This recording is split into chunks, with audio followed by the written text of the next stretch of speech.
Hey, I'm Ryan Reynolds. Recently, I asked Mint Mobile's legal team if big wireless companies are allowed to raise prices due to inflation. They said yes. And then when I asked if raising prices technically violates those onerous two-year contracts, they said, "What the f*** are you talking about, you insane Hollywood ass?"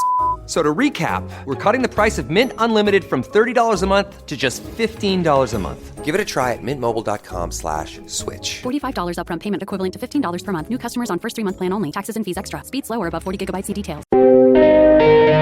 I'm Jason Pack. And I'm Alex Hall, and this is Disorder, a podcast where we try to find a semblance, even the tiniest crumb of order in our mad world. And this week, it's my favourite time. We're going to be taking listeners' questions, and thank you so much to everyone who sends in such thought-provoking and challenging topics for us to discuss. Woo! I love the listeners. Mega orderers, you can always write to us at disordershow@gmail.com. I accept complaints, but I also like praise, and we love questions. When they build up, we pick the best ones, and we make these Q&A episodes. So keep them coming. Let us start with Thomas G. He writes, I love this podcast. I have read a number of things about the decline of Western democracy over the past couple of years and the rise of autocrats. I wonder whether there is an overestimation, though, of the strength of the autocratic regimes out there. Do we really think Russia, sanctioned to the hilt, having to do deals with dysfunctional North Korea, can those Russians be rubbing their hands and gleefully celebrating their own cunning? Or are they just so weak, Putin, his economy is in shambles, he can't even win against Ukraine? That's a great question. Thank you so much, Thomas. So I do think Putin is a little bit like the pantomime villain in his lair, rubbing his hands with glee. Because, of course, Russia hasn't come out particularly well from its disastrous invasion of Ukraine. In fact, their economy is suffering. They're not defeated by sanctions, but of course the sanctions are really hurting. They are losing over 1,000 members of their armed forces every day in Ukraine to death or injury. The Russians have had to form very uncomfortable partnerships with North Korea and Iran and sort of kowtow to China. This is not an unmitigated success for Russia. However, in the mould of a pantomime villain, there is a part of me that thinks that from the sort of warped, narrow mindset of Putin, this is a kind of victory, because even if things haven't gone all swimmingly Russia's way, he has been able to sow quite a considerable amount of chaos and disorder in the West. And there is a certain grim satisfaction in seeing other countries struggle. However, what's also happened as a result of Russia's incredibly misguided invasion of Ukraine is that NATO has expanded, and NATO has begun to increase its defence expenditure. And with the fall of the regime in Syria, Russian influence is now moving back again, away out of the Middle East. So I think you're onto something. He may try to present what's going on as a victory, but in real terms, Russia is probably weaker, and the West may be able to get its act together. And this is not a winning proposition for Putin in the long term. That's well expressed, Alex. The Russian economy is weaker than it was in 2021. The Russian military is decimated relative to 2021. And Putin's own grip on power is weaker because he has challengers. You know, Prigozhin went against him directly, but Mishustin or other Siloviki could turn against him. So Thomas G., you're onto something. Russia is not gleefully celebrating their own cunning. They're just trying to get through to the next thing without being dead. Do you know what I mean? Putin is merely trying to stay alive, and I think he knows that he overplayed his hand, and if he could do it again, he wouldn't invade Ukraine.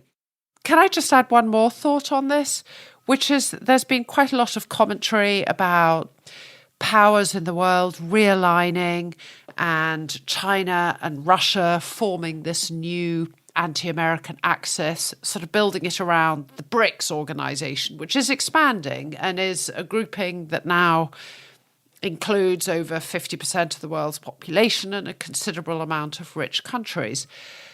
But it's also the case, as much as they're united by their dislike of America and hostility to Western dominance of international institutions, they are also completely divided within themselves. So India and China have a strategic rivalry.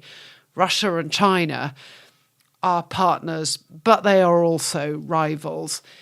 There are tensions within these groupings, whereas I would still say, Trump notwithstanding, that what binds NATO together, for example, and democracies together is still a lot stronger than what unites autocracies. That's the enduring disorder, Alex. Russia can't even coordinate with its own allies. It can't get Kazakhstan to do what it wants. Belarus, the only way it can have it do exactly what it wants is invading it and taking it over. Disorder pervades all coordination issues, even among the autocrats. Well put. So I have one from Jonathan L. If one examines the history of the world's major intelligence organizations, one is left feeling that there is no such thing as a secret. Given this, do we over-egg the influence of secret intelligence on events, and is an obsession with secrecy counterproductive? Fascinating question, although I would disagree with your reading of history, Jonathan L. A lot of things are secret, and my reading of global history does not make me think that there's no such thing as a secret. Obviously, the Mossad and Shin Bet didn't know that an attack was coming on October 7th. And Zelensky didn't believe that the Russians would invade Ukraine. So there are a lot of secrets out there.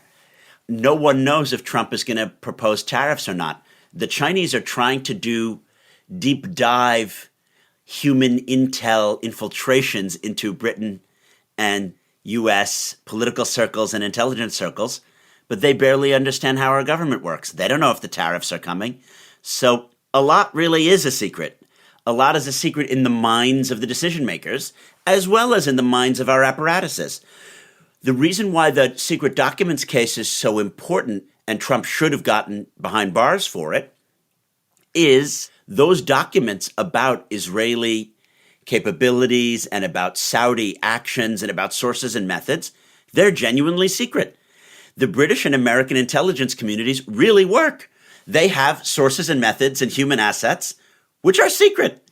The Russians don't know what they are. The Israelis don't know what they are. Or the Israelis know the given thing, but the Iranians don't know that the Israelis have the given thing. There are secrets in the world. And I'll just talk about my own personal life. When I'm told by people in my backgammon milieu, don't tell so-and-so that I won this amount of points, you don't tell them. So I think that secrets really do work, and that much of what's important in intelligence organizations is correctly used, correctly cultivated, and correctly guarded. It's when that secrecy breaks down that is the exception, not the rule. Now to the second part of the question. Do we over-egg the influence of secret intelligence on events? I don't know if we do over-egg that. Biden, and to some extent the Brits, understood what Zelensky and Olaf Scholz didn't in January and February of 2022, which is that the Russians were not just poised to invade, but that they were going to invade, and that they thought that they could take Kyiv. That's pretty important. You can't over-egg the influence of that intelligence on events. So that just shows you that intelligence is important. I want to direct you, Jonathan, and I really hope that I'm not coming across as condescending or elite or whatever here, but I'd like to direct you to Lao Tzu and to Martin Van Creveld and John Keegan and some of the great military historians and military thinkers of human history. I mean, obviously, Clausewitz talks a lot about intelligence. A lot of what warfare and strategy is having something that your opponent doesn't know that you have, or mostly doing a tactic and then not doing it. So now I'm going to talk about something that I agree with you on, Jonathan L. WikiLeaks. In the wake of WikiLeaks, a lot of how American diplomacy was done changed. And Assange knew that it would change. Assange is not just anti-Western, he's avidly anti-American. He wanted to cripple American diplomats' ability to say, we think that Gaddafi is afraid of flying over large bodies of water, and that in fact he believes certain things about his populace that mean that this, because those things were divulged in the WikiLeaks leak of cables, and Ambassador Kretz was fired, even though he was just doing his job well, right? So if you make people so afraid that they can't commit their accurate assessments of Russia, of Gaddafi, of this, that, and the other to a secret diplomatic cable, it makes doing diplomacy very difficult. If you're afraid that your private cables are going to be leaked, or that the plans of your institutions are going to end up in the front pages of the New York Times, it's very difficult to do your job as a civil servant or a bureaucrat. So in that way, a tremendous obsession with secrecy can be counterproductive. If you're afraid of leaks, you can't do your job properly. Alex, you've been in the beast. You've been a diplomat. What are your thoughts? So as someone who has consumed intelligence and as someone who has taken decisions on what classification to give diplomatic reporting, there is definitely a role for secrecy. And I would argue on the intelligence side, it's absolutely essential when you are trying to expose terrorism operations or nuclear proliferation, when you are trying to probe the secret activities of a hostile actor like a terrorist group or traffickers or nuclear arms dealers. So secrecy is vital for those kind of operations. And I just want to say, Alex, you agree that there are secrets, right? It's not like everyone knows what's going on. Yeah, of course. I mean, I give the example of terrorists or nuclear proliferation because those are people obviously trying to break international law and do very damaging things. They are obviously doing that in secret. And so you can't go and meet a terrorist and have a diplomatic conversation with them. By definition, they are undercover and intelligence. So obviously, intelligence has a role in those cases.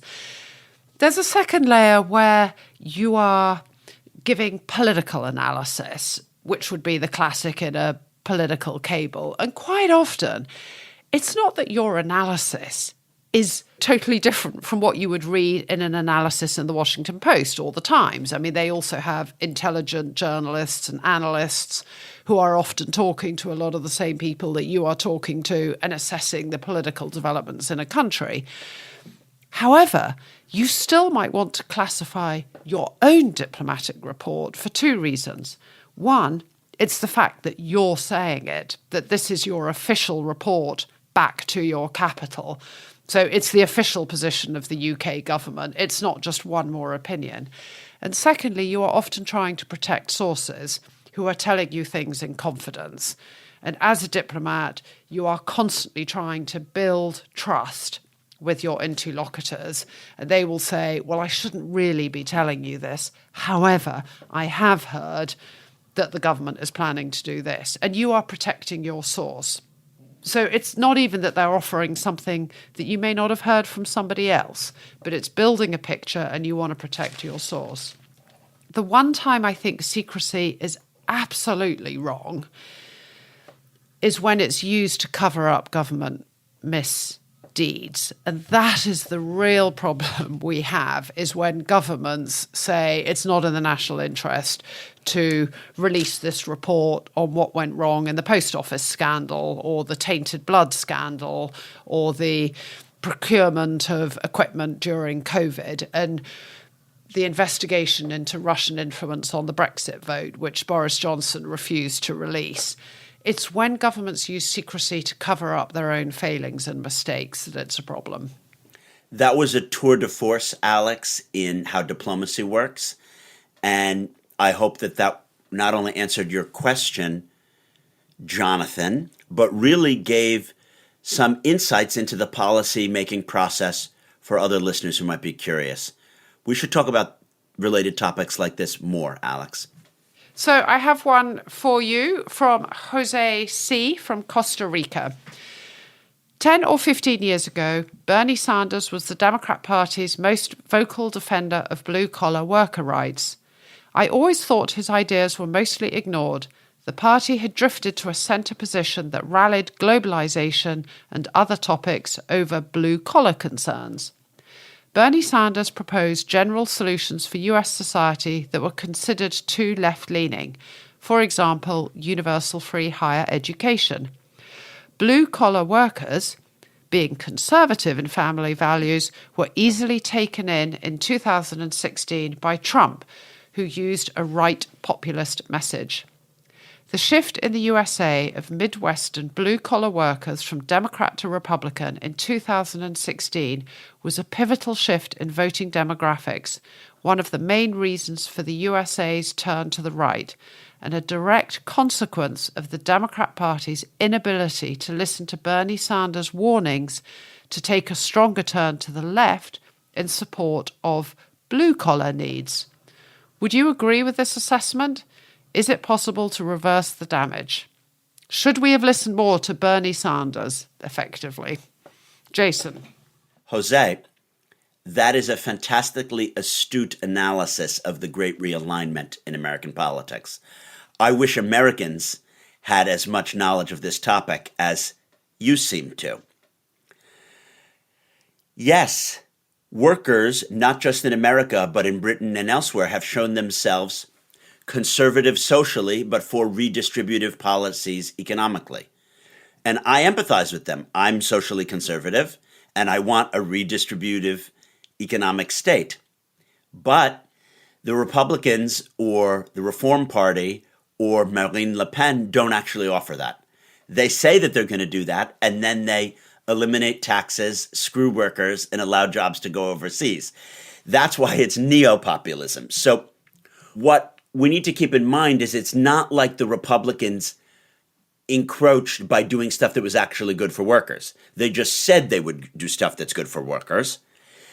And the problem with the Obama, Biden, Harris, Clinton part of the Democratic Party isn't that they didn't talk the talk for workers. It's that they didn't crack down enough on corporate elites. They didn't actually do the break up Facebook. They didn't put the people who made the 2008 financial crisis in jail. So I don't blame the Democrats for not helping workers enough. They're the ones who made universal health care. They're the ones who've done some redistribution and greater Medicaid and tried to raise taxes on the wealthy. What they didn't do, though, is break up the big tech monopolies and create a more level playing field. So I would have loved to have seen Bernie run in 2016. I think he would have beaten Trump. I think he should have been the nominee. You're correct there, Jose. I agree with your assessment. Is it possible to reverse the damage? Allahu alam. It is literally impossible to know how this realignment will play out.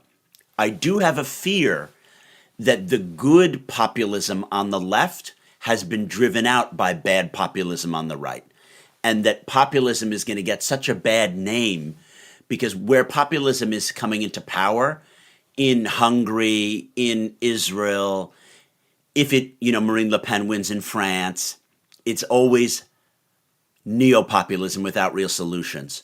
And popular populism like Meloni in Italy is quite rare. So I can't imagine us running a real left-wing populist who's going to do things that actually benefit workers. I don't see it happening. Yeah, thank you. Thoughtful comments, Jason. I mean, I had sort of jotted down here, absolutely, as you began that answer, which is the tragedy is that blue-collar workers who've decided to back Trump are going to be very disappointed, just like blue-collar workers in the UK who backed Brexit ended up being very badly hit by the costs of Brexit.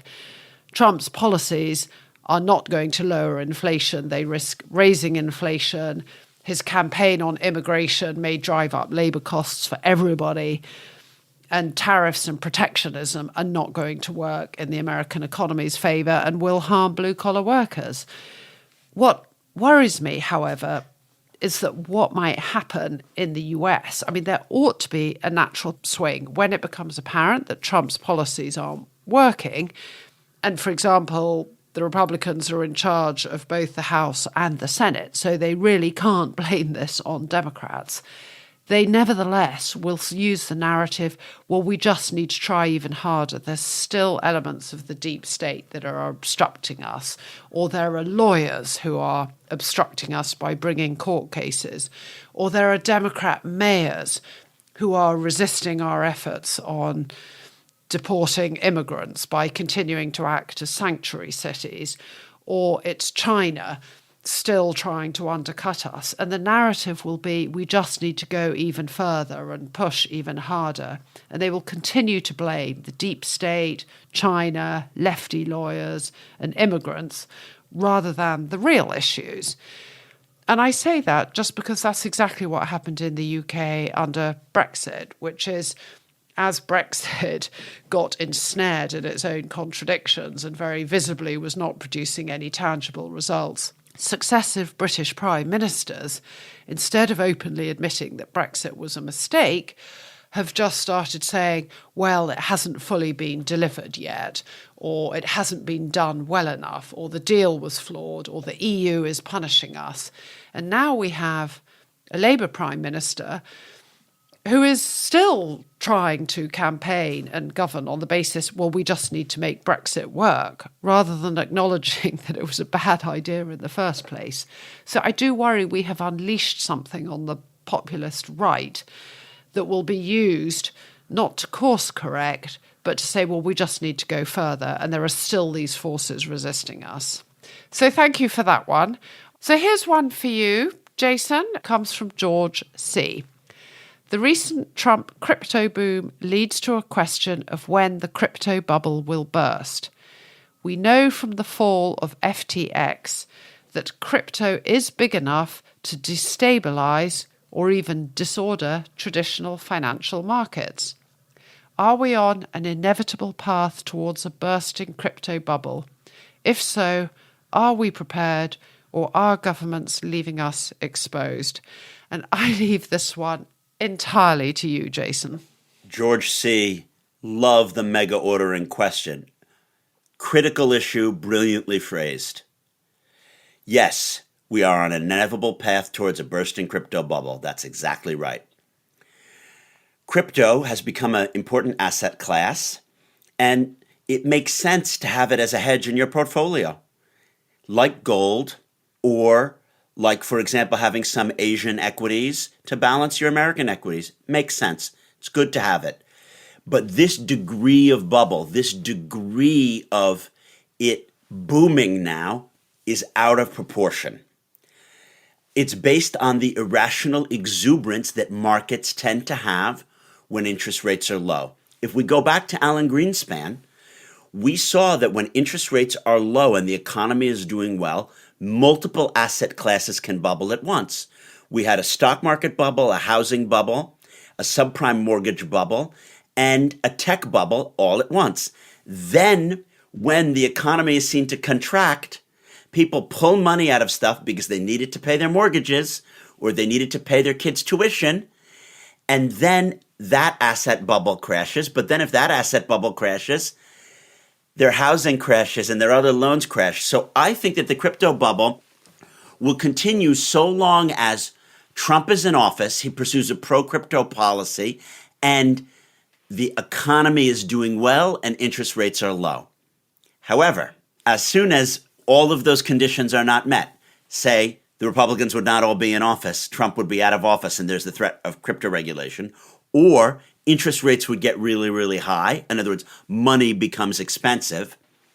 Or if the economy begins to tank, then people who have 3 or 4 million in crypto, but they needed to pay their mortgage or they needed to pay their employees, they're all going to be pulling out at the same time.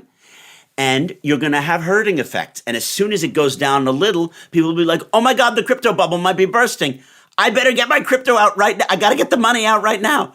This is a classic asset class bubble, no different than, for example, the dot-com bubble before it, the housing bubble, all the way back to the South Sea bubble, the first stock market bubble, The same phenomenons have always iterated themselves. Whether the asset is real, whether it's a complete Ponzi scheme, whether it's the price of gold, herding effects, and what Alan Greenspan called irrational exuberance is always at play.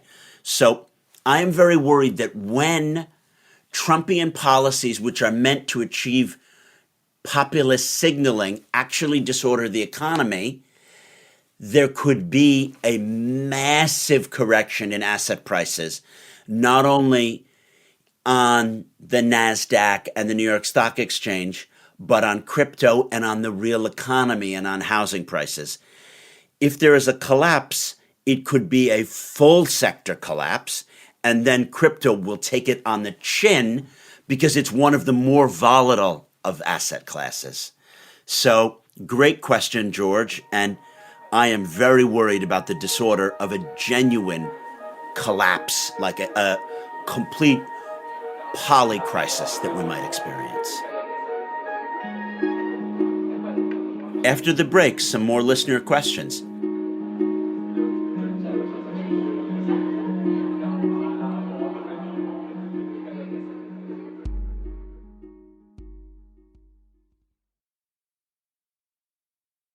Now, next question comes from Anonymous. I'll put this question to Jason. I greatly enjoy your show. I'm a Danish national living in the UK since 1997 with settled status. Thank you for clarifying that. With stints in the US, for example, 2008 to 2010 for work and study. I consider myself a global citizen. Since Brexit, however, I've shifted from being a centrist dad. I don't align with MAGA or UKIP/reform, but I do find myself frustrated by the overreach of former centre-left parties. On issues like immigration, gender and free speech, their policies often feel out of touch and clash with the majority of voters. If the left dropped the extremes and returned to true centre-left politics, millions of voters would likely come back. What do you think? Jason, I know this is a subject dear to your heart. It is the subject which is the dearest to my heart, Alex. I think that Anonymous hit the nail on the head. If the left had played it differently, Trump wouldn't be in power. Anonymous and I might disagree about what true center-left policies are. I don't think that the left has misplayed free speech at all. Do you know what I mean? We're good at free speech. You've got to regulate the internet. You've got to regulate Twitter, please. However, I'm culturally conservative. There's a reason that you don't plant Pinot Noir in Bordeaux. You know, we have things that have been done for centuries, if not for millennia, and we should conserve them. There are ways that our culture works, and we shouldn't try to change them. So, to come back to true center-left politics, you and I might disagree, Anonymous, on what that means. For me, that means more wealth redistribution, more regulating of big companies, and more meritocratic situations for people who are talented but didn't grow up in wealthy families. That's not, unfortunately, what people have voted for. They voted for less regulation, less wealth redistribution, and a plutocratic class that is essentially untaxed, whereby most of the have-nots in America now can never claw their way up because university education is so expensive and all of the money and power is at the top. So I'm not sure what you're advocating for, but I think that you hit on something. It's just that we in the center-left haven't defined what it means. For me, it's socially conservative in a way, but it's traditional, and then it has to be very, very regulatorily driven and quite redistributive and statist on the economy. Okay, very good points, Jason. But I'm also going to push back a little bit on DEI and immigration, which the right has very successfully weaponized and created this sort of cultural backlash. But that doesn't mean that all DEI initiatives were wrong, because there are barriers to advancement within a structural system where certain groups or minorities or people who don't speak the right way or dress the right way are not considered to be one of us. And if you don't acknowledge that, you are entrenching those structural disadvantages.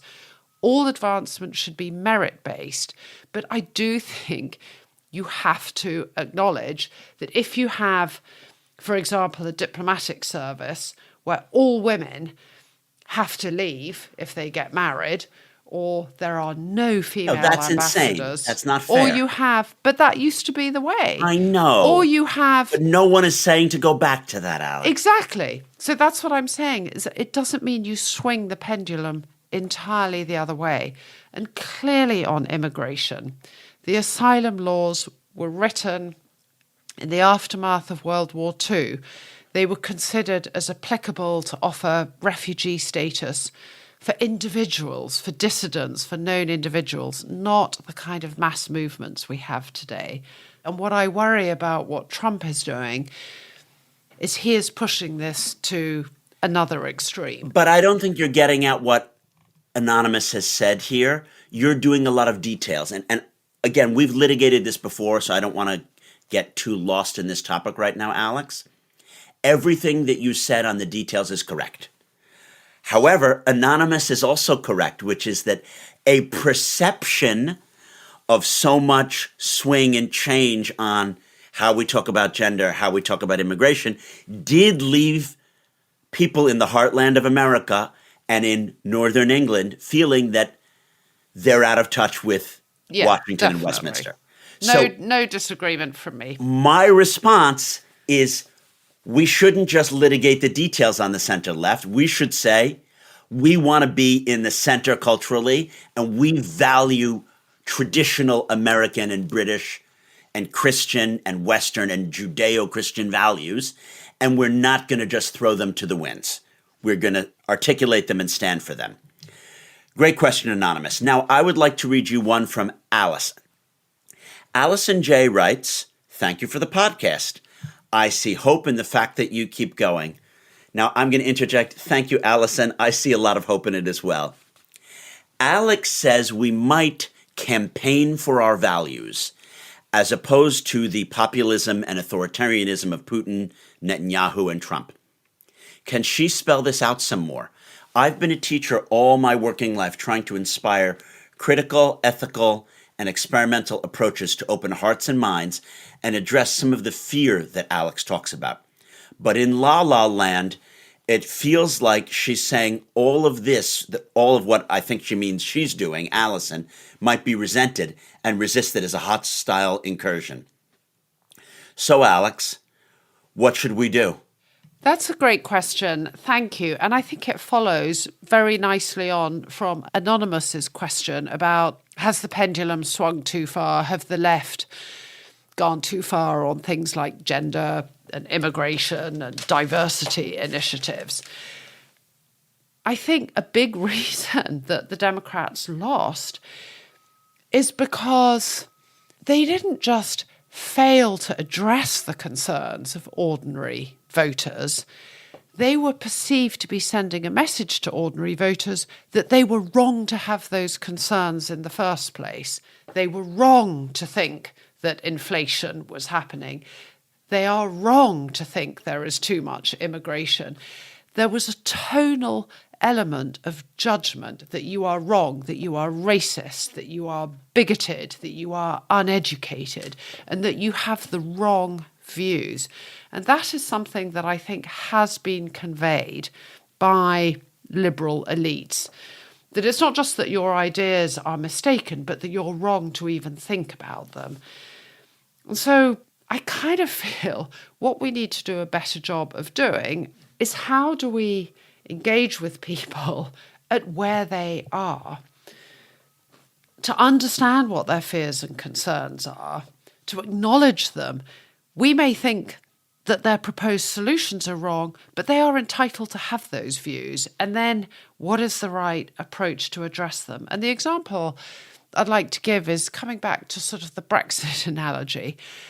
I think Brexit is a symptom of the fact that there were things that were going wrong in the UK people were feeling disorientated. They did feel that directives were being handed down to them on Brussels. They did feel that they were losing control in this globalized world.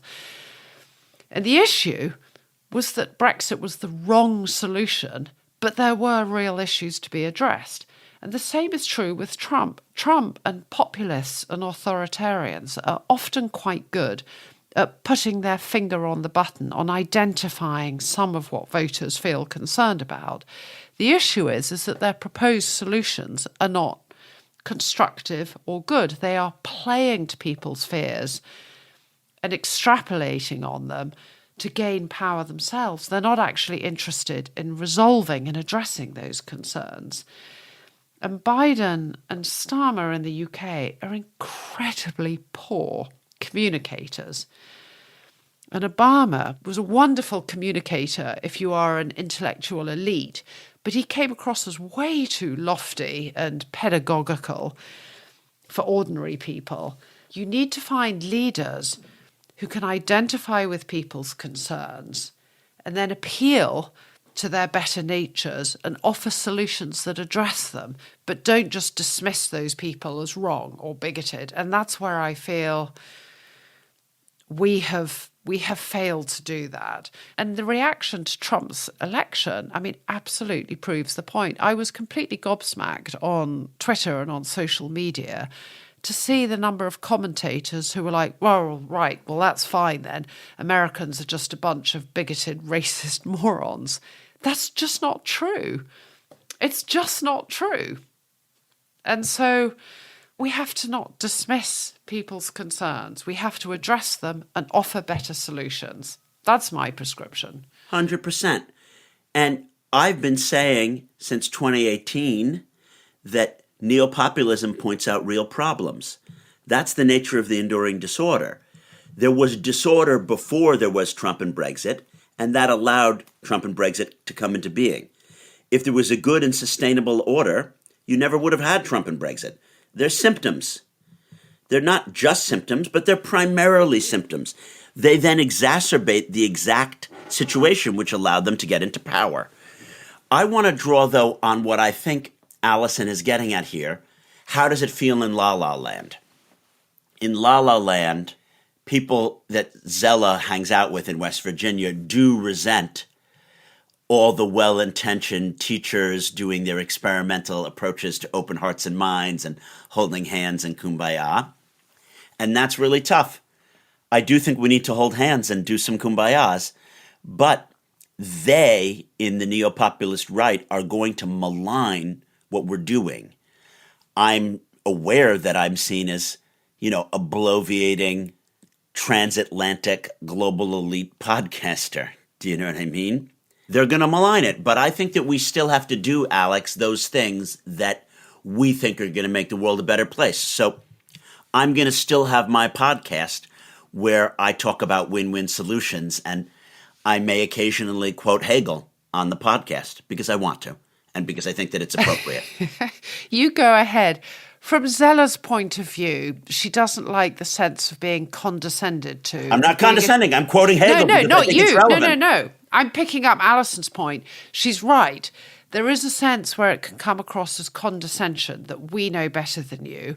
And Zella firmly believes she's a good person, and she volunteers at her church. She gives support to local charities. Her husband works as a volunteer at the local fire brigade. They see themselves as patriots and good people, and they don't like the condescension. And so that's what needs to change. And I don't feel like that. I have a place in West Virginia. This has come up on previous episodes. My neighbours in West Virginia were friends long before Trump tried to divide us. And so I don't see them in the same way that I fear people, in Washington see them as a them, a they, a kind But of I want to other, reinforce sort of and encourage mass. Allison yet more. Allison, go on teaching, doing your ethical and experimental approaches to open hearts and minds. Go on with your curriculum. Don't worry about the fact that someone in La La Land may say, you're one of these lefty teachers who blah, blah, blah, blah, blah. You do what you think is right, and that's how we make the world a better place. And I'm going to go on quoting Karl Marx's 18th Brumaire of Louis Bonaparte if I want to. Thank you for the questions, everybody, and please keep them coming. That's it for this week. Please tap follow right now wherever you get your podcasts, and you'll be notified when every new episode launches. You can read more about today's topic by subscribing to our Substack. And if you want to submit questions, please email us at disordershow@gmail.com. We're going to try to have listener questions episode every other month or two. Our producer is the one, the only, the George McDonagh. Our executive producer is Neil Fern. Thank you so much for listening. Keep those questions coming, and I hope you have an orderly week.